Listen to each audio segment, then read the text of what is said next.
busy. Work, kids, family, whatever. We're busy. So some food is better than no food. You want to keep your metabolism going. I try to get people to, some people have way too many protein supplements throughout the day, and I try to tell people limit to one protein supplement a day. Stay away from bars completely, unless they're homemade. I have a recipe for homemade bars, and Carlos has made some. Some are failures, right? It is just all good. All right, well, maybe we can adjust that and correct that. Well, we can adjust that. But so anyway, so protein supplements. I mean, I'll try to limit to like one a day, but try to stick with real food. The other thing is, with your protein supplements, please email me and let me look at your protein supplement. There are so many of them that are terrible.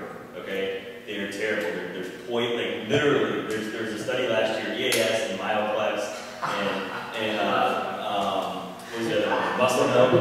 EAS, muscle milk, Myoplex. Muscle milk came out. I think they were worse in the study. It was an independent study that looked at there's traces of lead and arsenic in the protein. Like, it's insane, how bad it is. But we're all consuming it. I mean, they got millions of dollars to market to us. We think it's the best thing in the world. And I didn't even know really until the last 12 months how bad some of these things were. So I have a company out of Vermont that's very much in the wellness industry, and they started making protein powder for grass-fed cows. It has like 4 ingredients in it. They use stevia, so that's a sweetener for it, and it tastes really good. Carlos has tried it before. Yeah, that's the one. Yeah. Okay. Yeah. So I can stock Carlos up with that. You guys can get that from him. It's $40. And I mean, I think the company sells it for they sell it for a lot, like $59 or $62. But I can get. I just ordered it online, so. Do you? Yeah. Yeah, so it's 48, and Amazon doesn't take delivery time, so it's $48. 48. Okay. So I can get it. Carlos can get it for you for 40. So I'll get a bunch for Carlos and we'll get it for you for 40. But it's super clean. It's the best I've ever seen. There's only 5 ingredients in it. So if you're going to do protein supplements, if you want to finish them when you have fine, it's not a big deal. We're not trying to make money off this, but I don't want you to put garbage in your body, especially if you think it's a good thing. So that's one thing I want you to be careful of. So again, meat and vegetables, all you want. Some fruit, nuts and seeds. Stay away from the starches and stay away from the sugar. I mean, that's the general. That's very broad. That's the general gist of it. And the biggest thing that we need to completely eliminate is grains. Okay? And so everybody's like, oh, isn't whole grains healthy? And again, that's a huge multi-billion-dollar industry that has taught us that grains are healthy. Okay? So go ahead and take a question. Do you have any information about sprouted grains?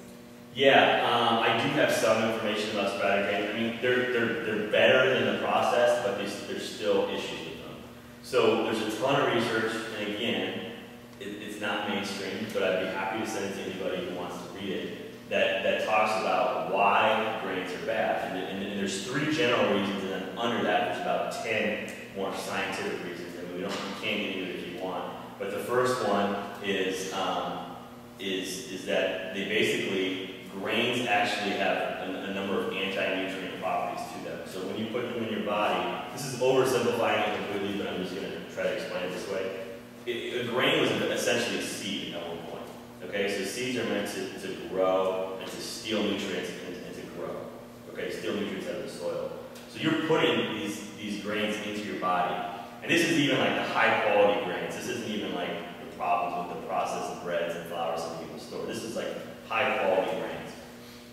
They actually will go into your GI tract and actually steal nutrients.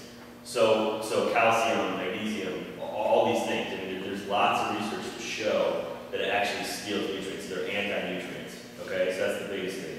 The second thing is there's lectins in them, which is a protein that our body cannot break down.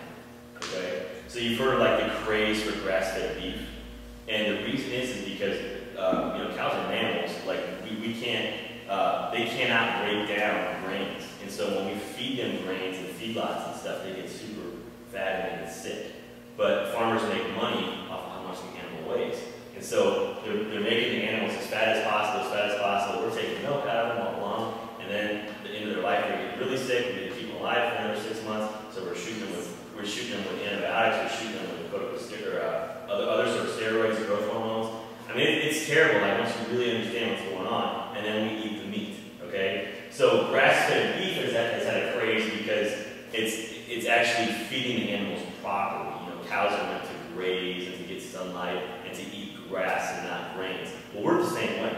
We were not meant to eat grains. So that's the big problem with the agricultural revolution is, you know, it'd be one thing if we had grains once a month or twice a month at, like, you know, a family dinner, but we've made them the base of our diet.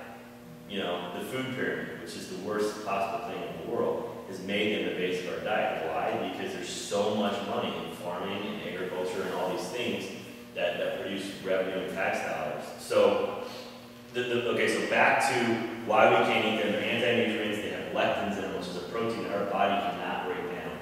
Okay, so these lectins will cause inflammation. So, anti-nutrient, inflammation, and then the third thing is that with respect to this over time, it causes autoimmunity. So how many people do you know who have fibromyalgia, who have headaches, who have migraines, who have joint pain, who have tons of thyroid symptoms, of thyroid issues when they go to their doctor and the doctor says, oh, your thyroid tested okay, so I think you're fine. You know, this happens every day. Like everybody I meet with, we have all these issues. So what happens is these proteins that our body cannot break down, they will cause an inflammation and they can literally perforate or come through our mucosal barrier of our GI tract and get into our bloodstream.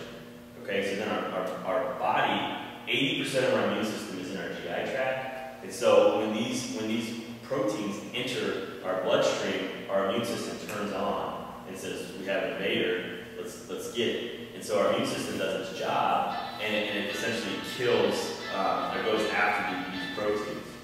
The problem is, over time, these proteins closely mimic,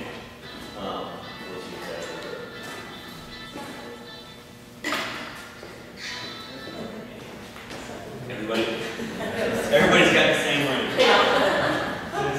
Everybody's got an iPhone. So with respect to these proteins slipping into our bloodstream, what happens is our immune system attacks them because it looks like a microbial invader, it looks like a bacteria, a virus, whatever.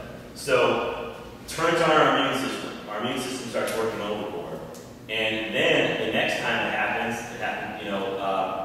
our immune system keeps firing over and over and over, and eventually these proteins very closely mimic other proteins in our body. So our tissues and our organs are made up of proteins, okay? And so autoimmunity is when our own immune system attacks proteins or tissues in our body. So you have MS, you have tons of autoimmune conditions that could drastically be improved, sometimes cured, from taking grains and dairy completely out of the diet. And there's a guy who just wrote a book, The Paleo Solution. I think Carlos has a book on it too. And that's probably the best resource I've ever seen. He just came out a couple months ago, and he explains this very, very well. So, this process goes on in everybody, whether you know it or not. The analogy that I kind of like to make is, does everybody, would you agree with me that smoking and drinking is bad for you? Yes. Okay.